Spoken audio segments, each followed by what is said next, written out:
Hi, everybody, and a very pleasant good evening to you wherever you may be. Lucky Strike's blowing smoke rings at you from the studios of Comfortably Zoned Radio. And it's time for Dodgers Baseball, a tale of two cities, from Brooklyn to Los Angeles. We hope you'll have a cold shaver or two during the broadcast. I'm your host, Peter Trunk, and my co-host is Ron Rabinovitz. Ron, how are you? Hi, good, Peter. How are you doing? I'm doing fine. You do any more talks to the kiddies about Jackie Robinson? Not this week, but maybe next week I'm going to do some more. Okay. Boy, oh boy. By the way, happy birthday. Oh, thank you very much. Thank you very much. 70 plus 1. What can I tell you? That's great. I got one on Saturday, 70 plus 2. There you go, baby. All right. Yep. All right. Yeah. Congratulations prematurely. Thank you. All right. I'm going to leave it to you, Ronnie, my partner. Okay. You're going to introduce our special guest tonight. And why don't you take it away? Okay. I'm very honored to have Al Clark, who was a professional umpire for 30 years, working more than 3,000 games, including 2 All-Star games, 7 playoff games, and 2 World Series, as our guest tonight. Al and I have been friends for a long time. And if an umpire could steal the show in a Major League game, Al Clark might well have been the one to do that. Tough but fair in his 30 years as a professional umpire, he took on some of the baseball's great baiters, such as Earl Weaver, Billy Martin, and Dick Williams, while injecting a few of them along the way.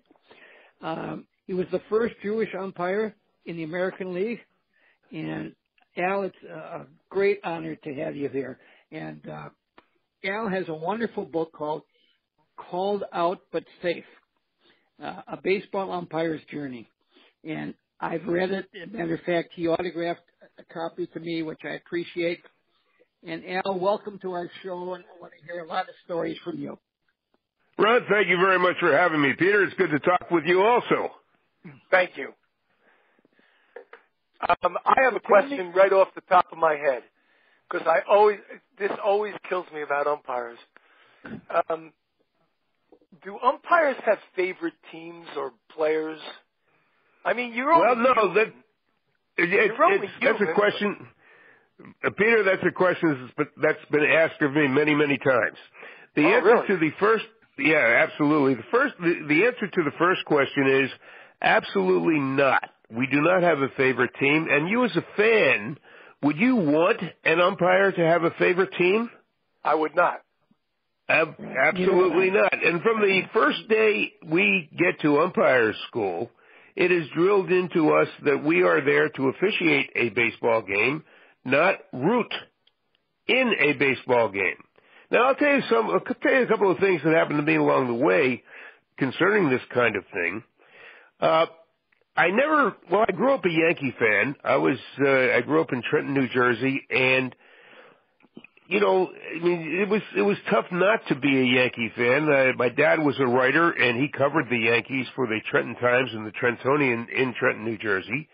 And that was all well and good until I went to umpire school, and then I got into the minor leagues.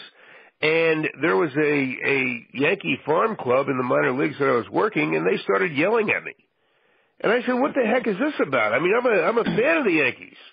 Well, that cured me rather quickly of any kind of allegiance I had to the New York Baseball Club, any baseball club. Now, that said, many, many times, you go through the minor leagues with certain guys and that kind of thing. You don't have favorite players, but there are guys you like to see do well, because they're good guys. And in the big leagues, everyone thinks that the relationship between the umpires and the players is quite adversarial. That's not the least bit true. I mean, we have our moments, of course, but there's a tremendous amount of respect that's garnered in the big leagues when you put on a big league uniform. And the reason for that is we all, whether you're a player, coach, manager, or umpire, we have all gone through the same thing, and that is going through the minor leagues. We all know how difficult, how tough it is, how good you have to be to get to the big leagues and then sustain yourself for any length of time in the big leagues. And with that comes an innate amount of respect. Now, do we disagree? Of course we disagree. I mean, you guys disagree with your wives once in a while, don't you? Of course we disagree. Yeah. But there is a definite, respect that is earned and garnered on the field by anybody that puts on a big league uniform, umpires included. Mm-hmm. Great. That's great. Well, in this book, you've told some wonderful stories. The book is entitled Called Out But Safe. It's really fun. And you umpired Nolan Ryan's 300th win, Cal Ripken's record breaker, and the Earthquake World Series of 1989, amongst other things. Can you imagine?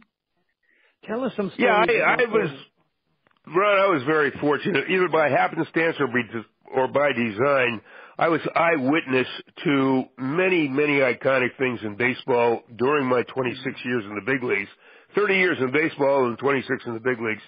To have been a part of the Major League Baseball scene for as long as I was an unbelievable privilege, and I'm humbled by the fact that I was there that long, that I saw the things that I saw, and I was able to write them down in a way that is different than from a player's standpoint or a viewpoint or a coach's or a manager's, because I saw the things that I saw with a different interpretation, that being an ump's eye view.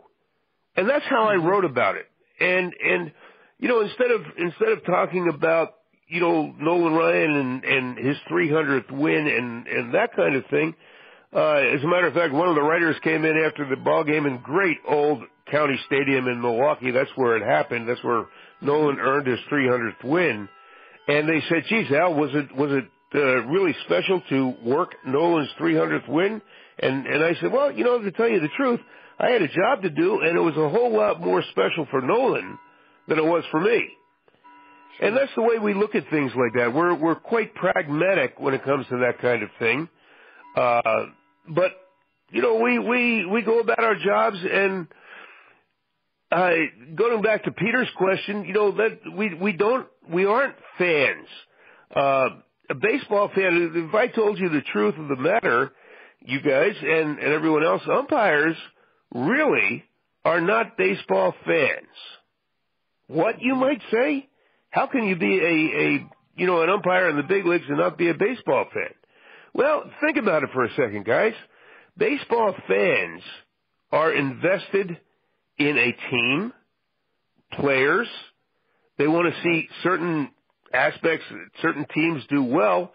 And umpires in that regard, we don't care. As much as I am not a baseball fan, I am, and all umpires are, a fan of baseball. I think our game is the greatest game in the world. And to be a part of it is, like I say, humbling. But I don't care who wins and who loses. I've cared about being a part of it for as long as I did. That's great. Well, Do you have some funny stories you can share with us? Some of the things that happened along the way that were really cute? There's a lot of stories. I mean, every time you walk out onto the field, there are funny stories. I don't even know where to start, Ron, with funny stories and that kind of thing. I was the first guy to wear glasses on the field on a full-time basis, and oh gosh, how times have changed. I knew that I would catch all kinds of grief from the fans. Yeah, sure. But, and I didn't care what the fans thought in that regard, because I had a job to do, and it was more important for me to see than to, not think about the fans or that kind of thing.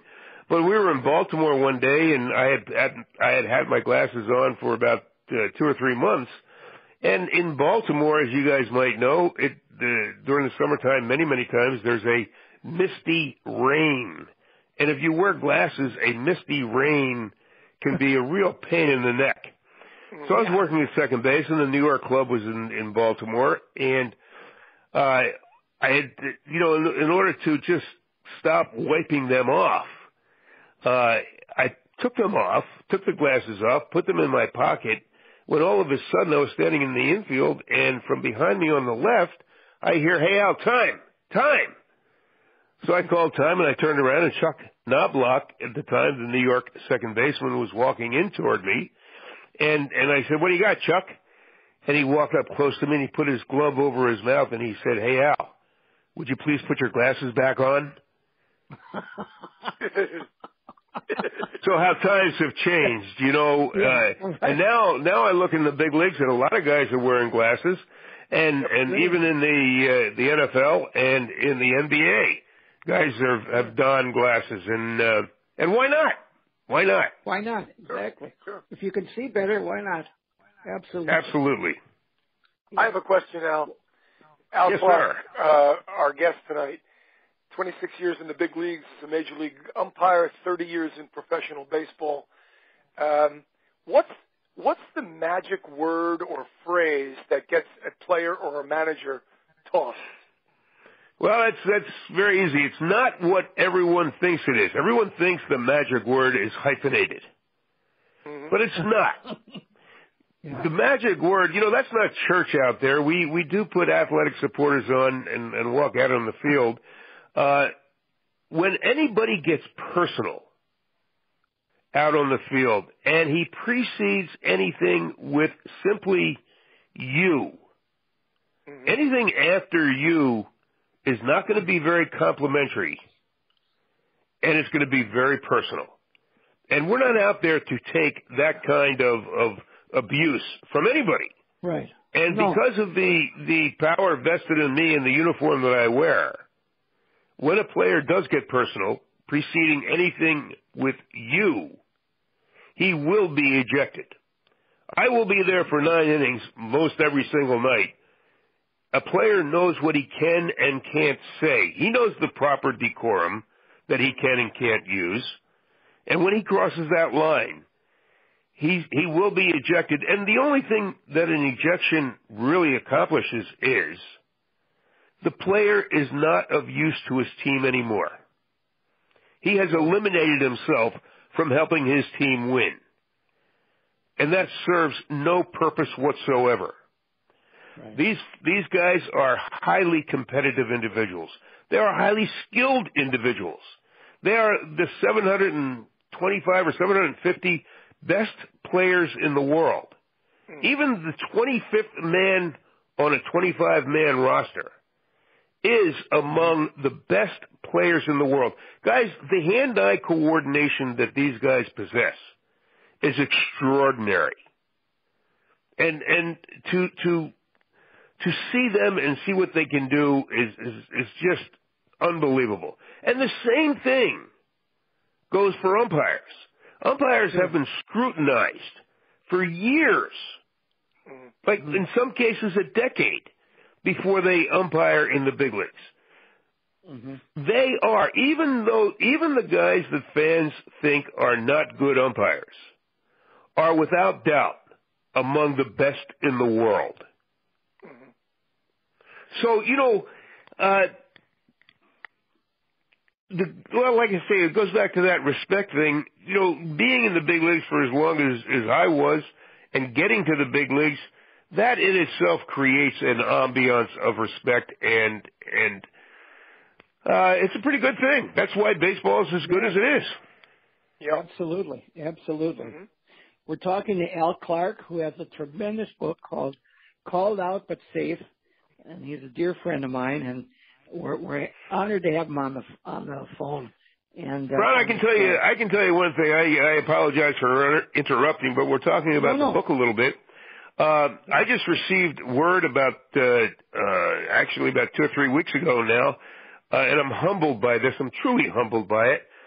Because of the success of the book, the University of Nebraska Press, which published it, is publishing it in paperback next spring. It'll be out April 1st, and hopefully it'll be distributed, obviously published by the University of Nebraska Press, and hopefully distributed by Hudson Distributor. It'll be in every airport and bus station in the country. Mazel tov. Fabulous. Oh, that's great. Mazel tov is right. Thank you. So great. That's wonderful. Yeah. The reason I asked you, Al. Oh, go ahead. Go ahead. Go ahead, Peter. Okay. The reason I asked you what I asked you, Al Clark, was because I have heard live mic. You know, like they mic people. They've been doing it for 35 years. They'll put a mic on somebody for an entire game, and I saw on YouTube many times not only Pete Rose but others. I didn't mean to single out Pete Rose, but he just comes to mind because I remember seeing it and listening to it. It's not so much. You correct me if I'm wrong here. It's not so much the language that is used to an umpire, but how it's used. And the last part of my question is, or query to you is, I've heard Rose from the dugout and from the on-deck circles say the F-bomb and say bullshit and stuff like that, and he wasn't tossed. So, well, it's all in the context. And like I said, Peter, it's not church out there, and because a guy swears, that is not cause for elimination. Mm-hmm. What is cause is when he gets personal. I don't care if a guy swears. I mean, a guy can say that's a terrible call or that's a horse petunia call, right. And that doesn't really mean a whole lot to me. But if he says, "Well, you son of a whatever," yeah. and that's quite personal, and I'm not there to take that kind of abuse, and that's what's going to get him, ejected from a game. But the mere fact that a guy swears, that's usually not cause for him to be ejected. Thanks for clearing that up. Interesting. Thanks for clearing that up. Interesting. How about when you make a call? How about when an umpire makes a call that almost immediately he knows it was the wrong call? Jim Joyce and Galarraga's perfect game. How does that feel? And is it impossible to change the call? Well, it's back in the day when Jimmy made that call, or when when I was working. First of all, no one has got to tell us when we make a mistake. Mm-hmm. And usually when an umpire makes a mistake, it's for one reason and one reason only. That his timing was fast. An umpire's best friend is good timing. His worst enemy is anticipation. If an umpire, you must remember that it's nothing until the umpire calls it. He can call it quickly, he can call it slowly, makes no difference. It's nothing until he calls it. If a Major League umpire's timing is good, he sees the play, he sees it again in his mind's eye, and then he calls it. My goodness, he's going to be correct so many more times, like 99.4% of the time. How would you guys, or how would any of your listeners, like to be in an executive position and have people making split-second decisions without meetings, without conferences, right, and be right 99.6% of the time? Of course, you'd love it. You'd love it. And that's what a Major League umpire does. When we do make a mistake, my goodness gracious, it gnaws at us. Don't forget, it's in our DNA that we try and get as many plays and situations correct as we possibly can. That's what we're there for.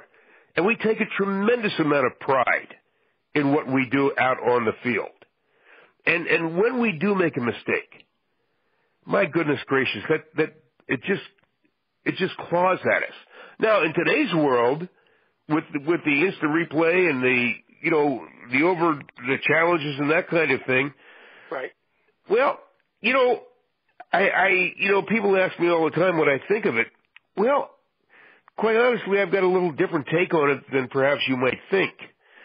I think that the instant replay, the whole mechanism is going to make umpiring better than it's ever been. And here's why. I think that the older guys, the more veteran guys, are going to realize that technology is here to stay. It's not going away. and it's only going to advance. Therefore, let's not fight it. Let's accept it. And with the acceptance comes a certain amount of gravitaire, if you will, and I'm going to be as good as I can be with this. Therefore, if possible, the concentration level on the field is even going to be higher than it's been.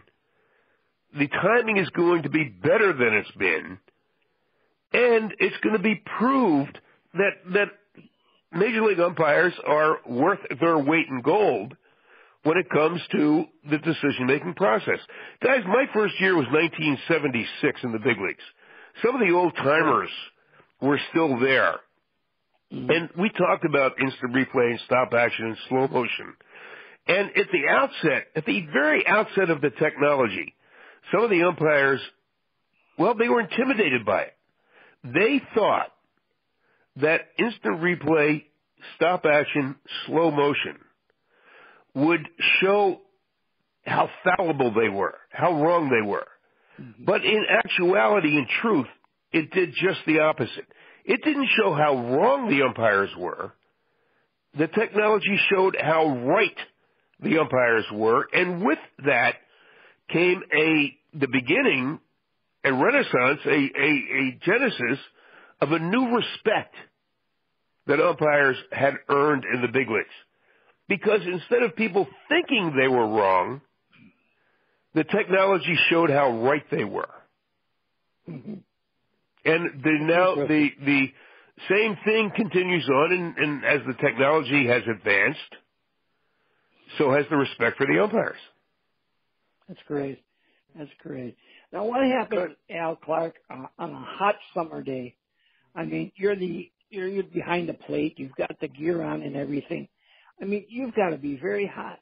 I mean, it's got to be sweltering. Ronnie, I loved working in the heat. I mean, I even love playing golf today in the heat. I mean, that doesn't bother me at all. Okay. I mean, we were out there, and sure, it's hot, but so what? Sure. I'm on a big league baseball field. I'm in a big league baseball stadium. I'm doing my job. I'm caught up in what I'm doing. My concentration level is so high. There's water in both dugouts, and there's a ball boy that brings me water all the time. If I'm smart, and these guys are, they hydrate themselves before the game. And being hot is no big deal. Sure. Not taking care of yourself is a big deal. Right. And Lord knows I'd much rather work in the heat than the cold. Have you guys ever stood out in the field in Milwaukee or Toronto in the old exhibition stadium, or Boston, or Chicago in April, or Detroit, or Cleveland? It gets pretty darn cold out there, guys. That's right. I'm sure it does. That's right. It sure does. Try and keep that concentration level up when it's that cold. It's very, very difficult. Sure it is. Al Clark, Major League umpire for 26 years, 30 years in professional baseball. We're talking with Al tonight. And Al, I got to ask you another question. I have a whole bunch of questions for you. I've been a baseball fan for a very long time, and I need some answers. I need some answers from someone who knows instead of me just guessing at these things. Now, Leo DeRocher was before your time. I get that. But during your time, you've had a few Leo DeRocher Juniors to deal with. One, Earl Weaver, and I'll let you make the rest of the list. Do these guys actually do what the press says they do, and that is they actually egg the umpire on, and they're foul-mouthing all the time. They're bitching at every pitch in the dugout, and you hear them if you're listening, and you're not supposed to have rabbit ears, but after a while it builds up and builds up. Are those stories true? Are there some managers that their whole life is just to make your life miserable? To some regard, the answer is yes, but certainly not all the time. The most difficult guy and the guy who showed us the least amount of respect of anybody in my 26 years in the big leagues. As a matter of fact, I'll give you two guys. As a matter of fact, the biggest non-respect guy was Dick Williams. He managed in Minnesota, he managed in Oakland with Charlie Finley, and then he managed in Boston. He just had no respect for umpires whatsoever, and he'd do anything to kind of show you up or, just be a pain in the neck. And we dealt with him. You don't give him any latitude. He was, in all the years that I worked on the field with him, he never showed anybody, at least not the umpires, any respect or any kindness, if you will. And the other guy was Frank Robinson. Frank, as great a player as he was a real bad guy to umpires. He had no respect at all for the umpires, not as a manager. And now the other guys, the Earl Weavers, they're a pain in the neck, and the best way to describe Weaver is he was like an itch in the middle of your back. He was always there, and you just couldn't quite scratch it. Right. Of course, you got the Billy Martins, but let me tell you something. For all those guys, for one of those guys, there's two or three guys that are just full of class. Guys like Johnny Oates and Tom Kelly and Buck Showalter and Mike Hargrove. And these guys were just, oh my goodness gracious, just classy individuals. Tito Francona in today's world. They've got respect for the players. They've got respect for the opposition. They've got respect for the umpires. They've got respect for the game. All right. That's great. And that's pretty darn important. It is. It is very important. Absolutely. When you would have a really bad argument with a manager, and he just refused to leave the field for a while, and he got in all his whatever he wanted to get in and stuff. The very next day, when he would bring the lineup card to home plate, how was that? What kind of situation did that entail? We play 162 games, and I'll give you an example of what that is like in a second. And we were supposed to play today's game today. And in 99% of the cases, that's exactly what happens. What happens today is over today. I was a young umpire, and Ralph Houck, the great competitive manager at the time in Boston, I was working home plate, and we had an unbelievable fight. It was a head-bobbing, hat-throwing, chest-bumping argument for 5 minutes. Of course, I had ejected him. This was a hot Sunday afternoon in Boston. And I learned something very valuable from that argument, but I didn't learn it that day. Coincidentally, and this didn't happen very often, it was, like I said, it was a Sunday afternoon. Our crew was going to the same city, the next city that the Red Sox were. And we were going to Chicago. And the next night, now after this big brouhaha with Houck on a personal basis, it was just me and him, and I didn't know Ralph Houck from a whole lot of other guys at the time. Like I say, I was a young umpire. Well, I figured that if he came out in Old Comiskey Park and started to talk about yesterday and that kind of thing, I was going to eject him right away, because that's what we do. We play today's game today. Well, the old major kind of sauntered out to home plate, came right over to me, kind of bumped me with his shoulder, looked at me in the eye, and he said, "Young fella, we put on a great show for him yesterday, didn't we?"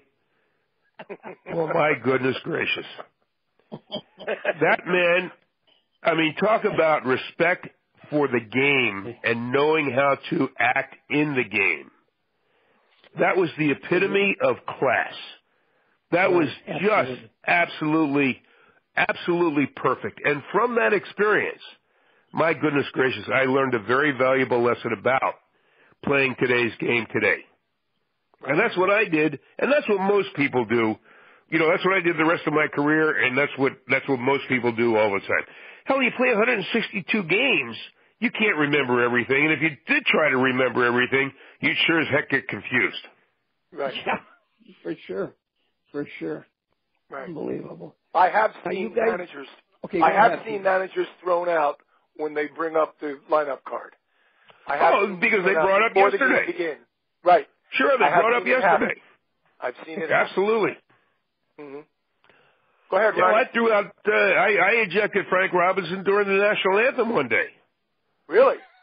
Because during the national anthem, we were standing. This is when umpires and managers stood at the home plate during the national anthem, and we were standing next to each other, and he started talking about yesterday, and he wouldn't stop it, and I told him to cut it out and let's listen to the song, and he wouldn't do it, and finally I had enough. I was right in the middle of the song, and I stepped out and I ejected him. We were in Texas, if I remember correctly, and there are 30,000 people in the stands, and the song is playing, and 30,000 people are watching Frank and I head bob at each other.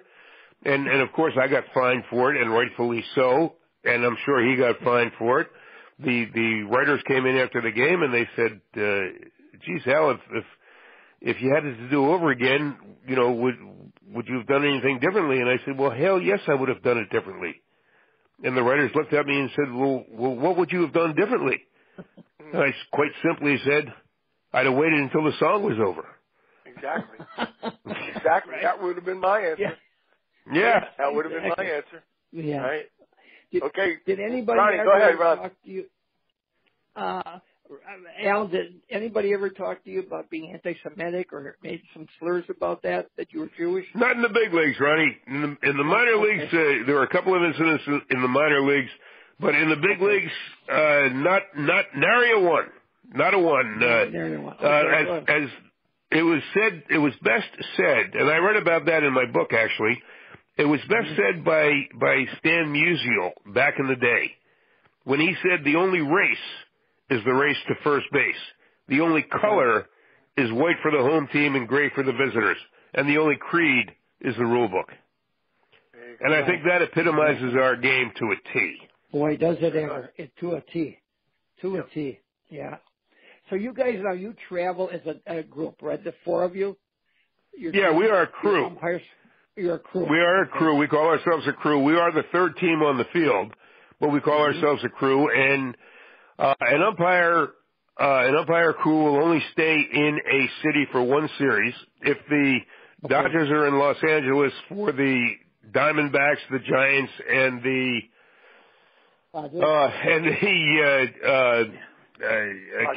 Colorado Rockies, if they're home for nine or 10 days, you will definitely see three different umpire crews.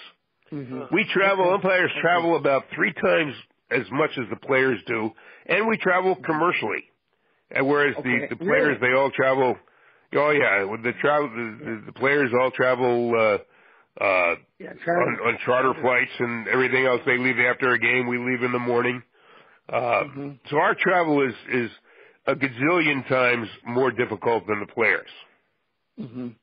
You get after a game, Al Clark, does any of the players ever come to talk to you in your umpire dressing room Well, of course they do. Of course they do. Yeah, and we'll talk to each other, on the field, and they have questions about the game. The cerebral type guys do.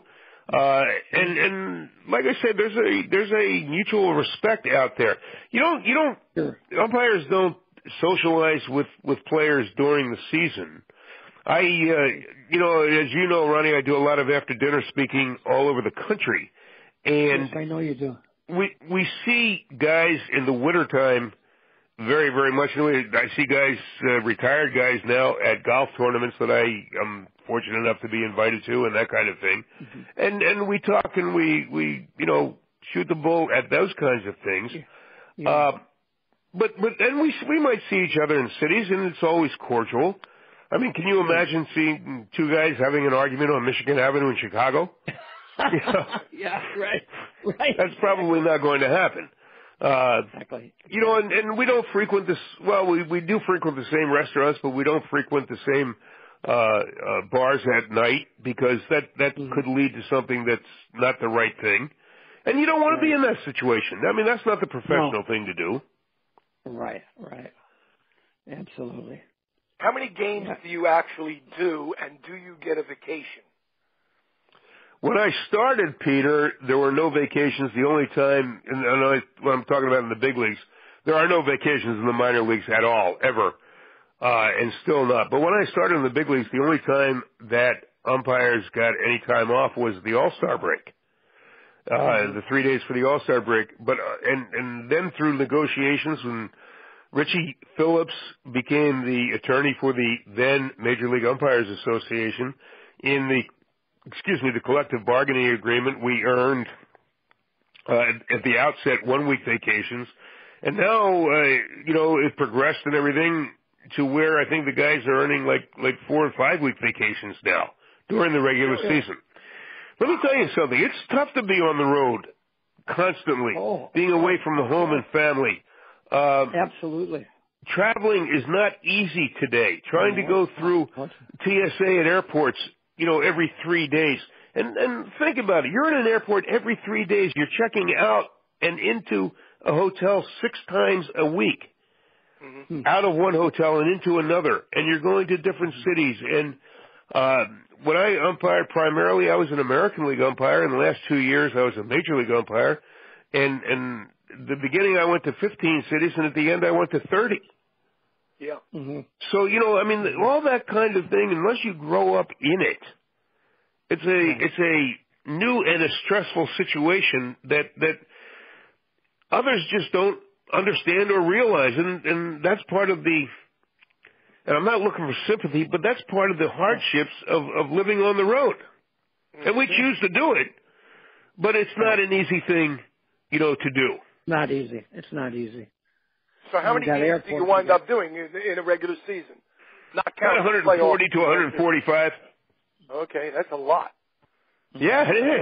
It certainly is. That is a hell of a lot. Umpires get to the ballpark an hour and a half before the game. Mm-hmm. Now, one might say, why do you have to be at the ballpark an hour and a half before the game? And this is how professional umpires are. We get to the ballpark not necessarily to talk about the game that we're going to work or the game that we worked last night. We get to the ballpark an hour and a half before a ball game, so we're in the atmosphere of a big league ballpark.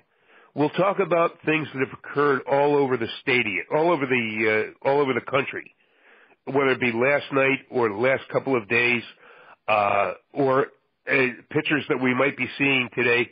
All this is in preparation to walk out on the field and work a Major League Baseball game, to umpire a Major League Baseball game.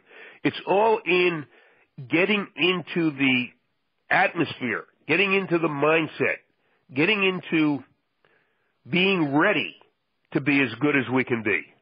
Mm-hmm. And that's why we get to the ballpark an hour and a half before the game. Mm-hmm. Right. That's interesting.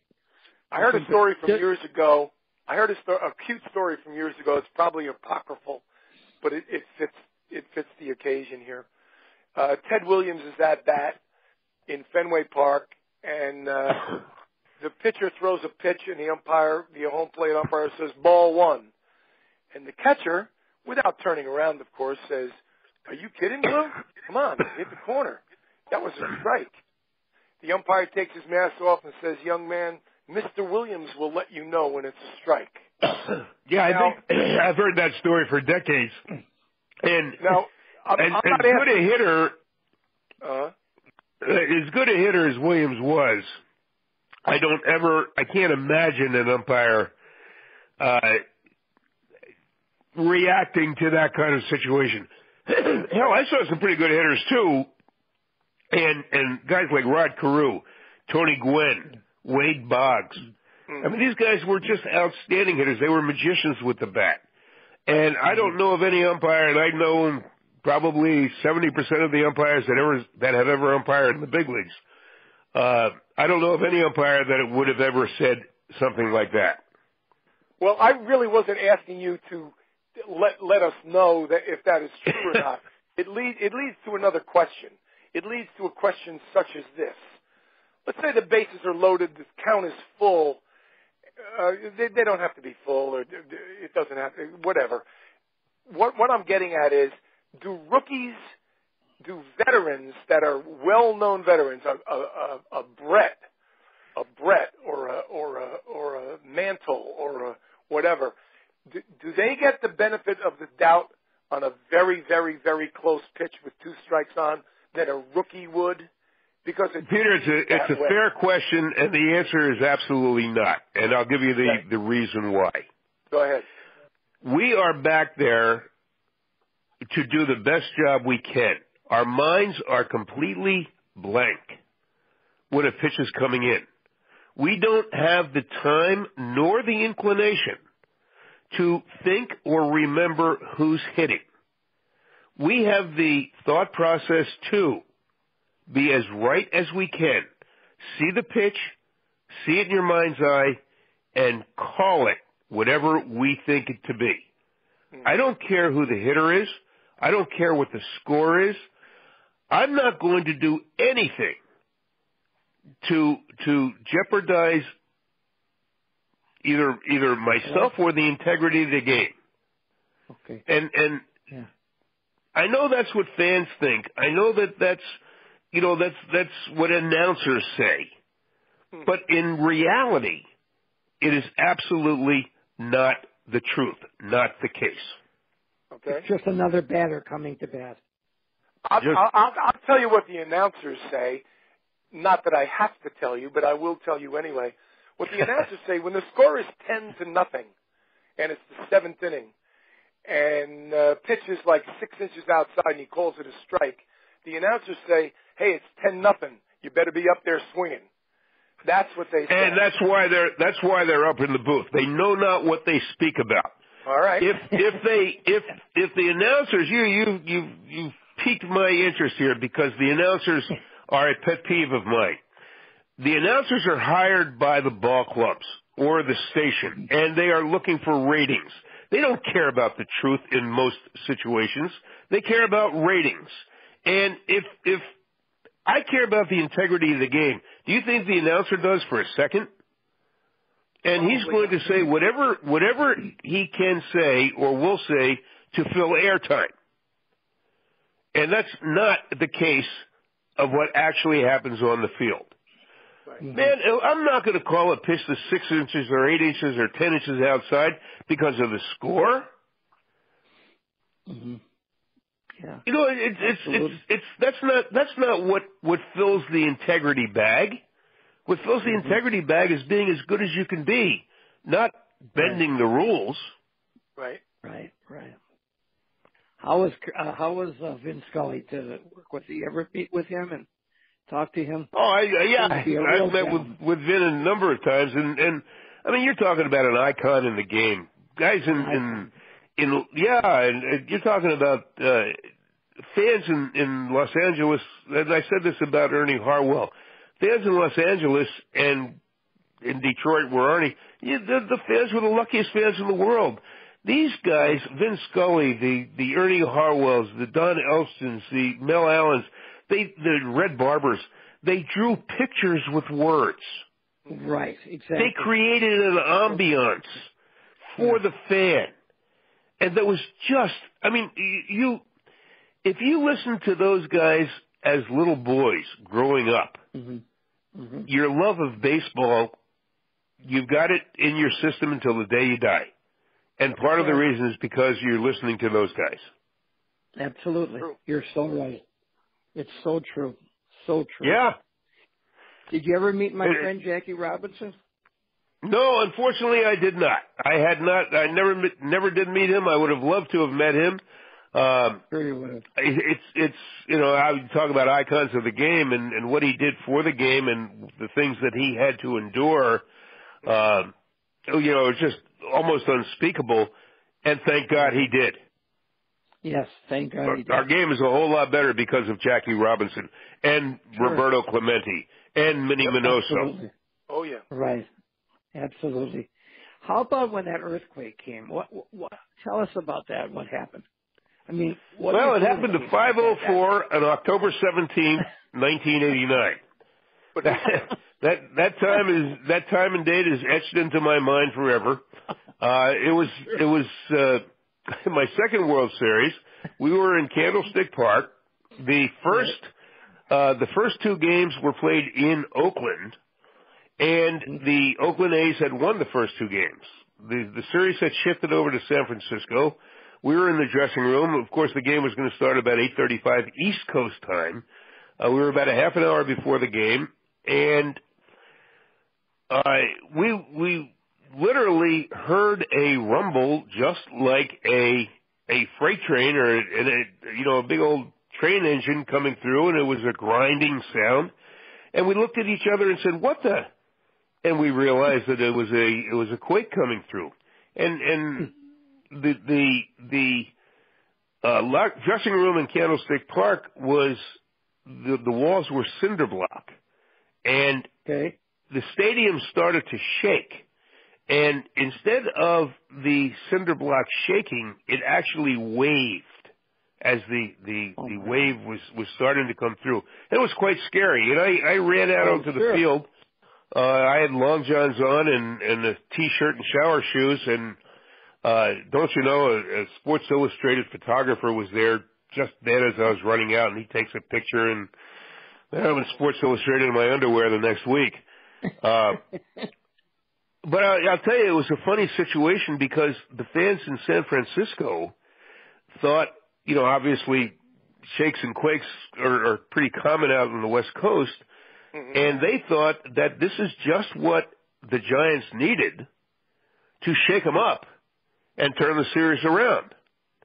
Now, there were no cell phones and that kind of thing out there then, and there were transistor radios and transistor TVs, and it was, like I said, it was around 5 o'clock, and all the traffic helicopters were up in the Bay Area, and the fans actually started to applaud after the quake had gone through.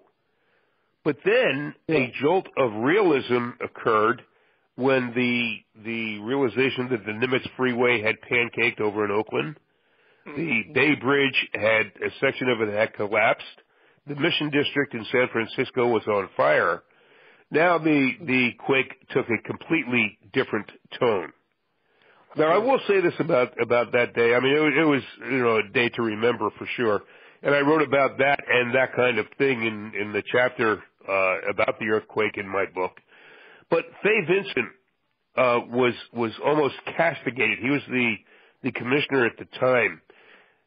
The game was postponed, and after a couple of days of postponement, the powers wanted Fay, as the commissioner, to move the World Series, get done with it, to a neutral site. Fay, arguably the best decision of his commissionership, he steadfastly said no. Baseball, the Bay Area had waited, for a long, long time for a Bay Area series. And Fay said baseball is going to work as a catalyst and help the Bay Area get back to normalcy, however long it takes. Well, Fay was absolutely correct. Now, the atmosphere of the series wasn't quite the same as it was when it just started, but baseball did work as a catalyst. 10 days later, we went back and we finished the World Series. It was a sweep for the Oakland A's, but baseball, helped the Bay Area. It helped people not think about the tragedy that had just occurred. And I will always respect Fay Vincent for that decision that he made. And he took a lot of, guff for it. And he could have easily said yes and moved the series to Phoenix or somewhere else. But he said no, and it took a lot of intestinal fortitude and guts for him to do that. And for sure. That's one of the things. That's the other side of the story. That's the Paul Harvey's the rest of the story. There you go, Paul Harvey. Right. Well, a commissioner's supposed to lead, and he did, and hats off to him. He did well. Absolutely. Yes, indeed. In that instance. Before we wrap up things, we're getting a little bit along in the tooth here. Before we wrap up things, it's only fair and it's only correct and true that we speak a bit about the trouble and troubles, plural, that you ran into, Al. I did. Why don't you tell us what happened with the being fired, and second, with the baseball memorabilia. If you can touch on both of those things, I would appreciate it. Absolutely, Peter, and I don't have any problem doing so. I wrote about it in my book. When one leads a life as large as I have, and I've led a wonderful, wonderful life, you know, the highs are very, very high and the lows are low. And along the way, I've made some mistakes.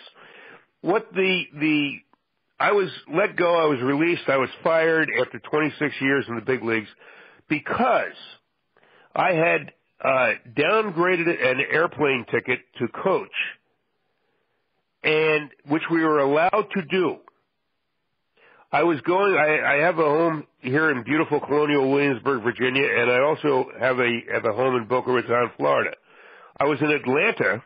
I had my wife with me at the time, and we had an off day going to Boston. When we have an off day, and we are paid first class tickets from point to point on our assignments.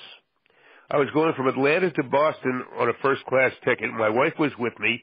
We were absolutely allowed to downgrade the ticket, deviate our travel, use the difference to travel coach, and it usually covered our the differences with an off day. I had done everything correctly. I had downgraded the ticket. I had used it to buy coach ticket to West Palm Beach, Florida, and then the day after that, a coach ticket from West Palm up to Boston. What I had done wrong was I did not call the office and tell them that I had done so. And then I forgot to send them a check for the difference. And that is what I was dismissed for. That's what I got fired for. And that is the absolute truth. The memorabilia thing is, I made a mistake there also, and I don't shy away from it. A friend of mine asked me to sign, a collector friend of mine asked me to sign some letters of authenticity on certain items that I had given him. And I did. No problem at all. That certainly is not illegal, and no problem. But he asked me to sign more letters of authenticity for the items that I had given to him than actual items I had given him. I knew it was wrong. I don't know why I did it, but I said, yeah, okay, I'll go ahead and do it. Then, believe it or not, guys, that is not illegal. Immoral, yes. Illegal, no. What was illegal was I put those fraudulent letters in the mail and mailed them to him in the U.S. mail. And that became mail fraud. Mm-hmm. And I was convicted of one count, or I pled guilty to one count of mail fraud. I spent 120 days incarcerated in a federal facility, in a federal camp, and I paid a high price for it. And it's just something that happened along the way. It's not it doesn't define who I am. It's just something that happened along the way. I learned from it. As a matter of fact, when I got out of being incarcerated, I opened a website to help other people called AreYouReadyForJail.com. And I spoke with a lot of people who never thought they would be involved in the legal system like I never thought I would be, conveying to them and helping them and their families, telling them what to expect, what not to expect, who to trust, who not to trust, that kind of thing. And even when I was incarcerated, and by the way, I never spent a day in a cell. It was always a dormitory. It was a federal camp. But of course, the people in the facility know who I was and what I had done. There's an intramural system in the federal camp. I created and ran an officials class. It was a 4-week officials class, umpires and other officials, and actually went out on the fields, the basketball court and baseball field, and taught these guys how to officiate and umpire. Any of them any good? Some of them might have had some ability, but whether good or bad, Peter, is not the thing. Here was these guys, and there were about 24 guys who participated in this thing. Yeah.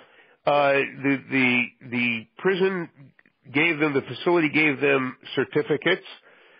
Some of them, I'm sure, when they were released, when they served their time, went back into their communities, hopefully, and gave something back to their communities, and it became perhaps an avocation for them. Perhaps they earned a little bit of money working with kids or working with young adults or Babe Ruth leagues or whatever. And just I'm a very positive person by nature, and this was a very negative thing to happen to me. But sure, if I could turn this negative thing into a positive some way, shape, or form, then perhaps it wasn't as bad as it was or could have been or that kind of thing. And the way that I best stated it is I would only hope that my friends and family live this situation vicariously through me. And I'm not ashamed. Am I ashamed that it happened? Of course I am. But I'm not embarrassed to talk about it. I'm not embarrassed to relay that. As a matter of fact, along with my anecdotal after dinner speeches all over the country, I do a lot of motivational speeches. And I use my experience being fired and being incarcerated as a motivator to get past it.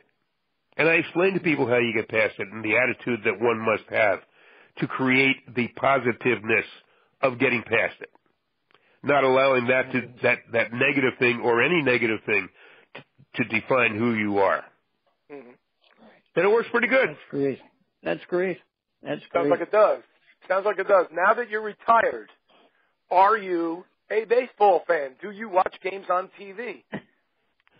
Yeah, I do, as a matter of fact. Like I say, I'm here on the East Coast, and I watch Quick Pitch every morning on the MLB Network because people talk to me about games all the time. As a matter of fact, I saw the Nats.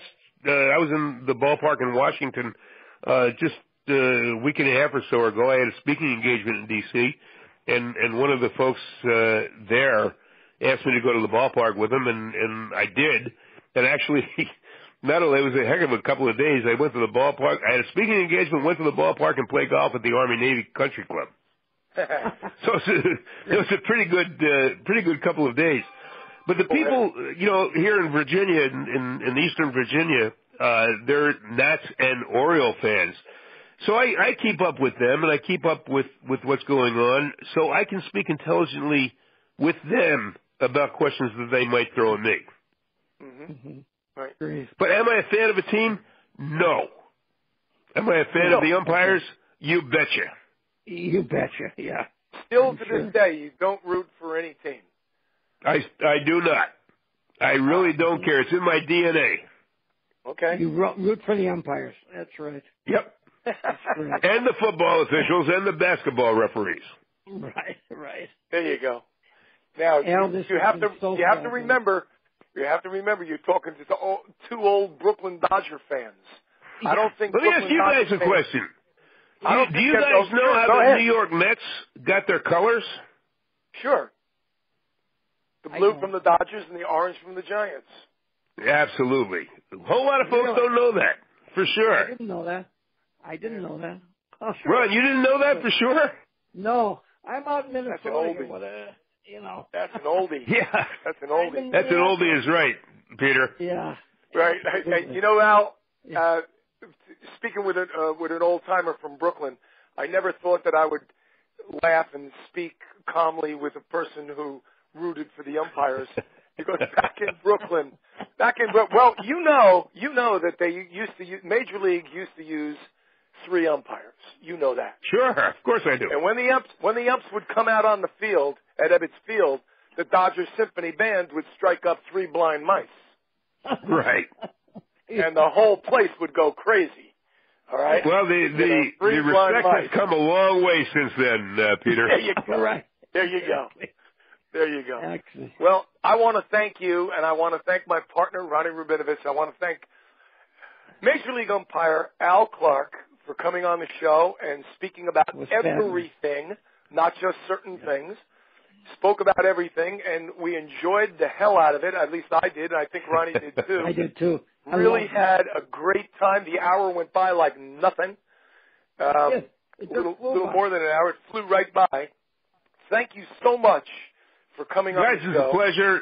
Thank you for having me. And, baseball, we're coming into the greatest time of the year when it's September and pennant races are heating up and the second wild card team in both leagues. I mean, the greatest thing about, in my opinion, the greatest thing about the second wild card team in many, many cities is it keeps football off the front pages of the sports sections for another month. Right. That's right. That's true. And we got more baseball, baby. We got more baseball. Right. It's the greatest game in the world. It is. Yes, it is. Al, my friend, thank you so much for being on. I really appreciate You're welcome, guys. I look forward to talking to you in the future. Okay. Thank you very much. Care. Good night, gentlemen. Good night. Good night. Bye, guys.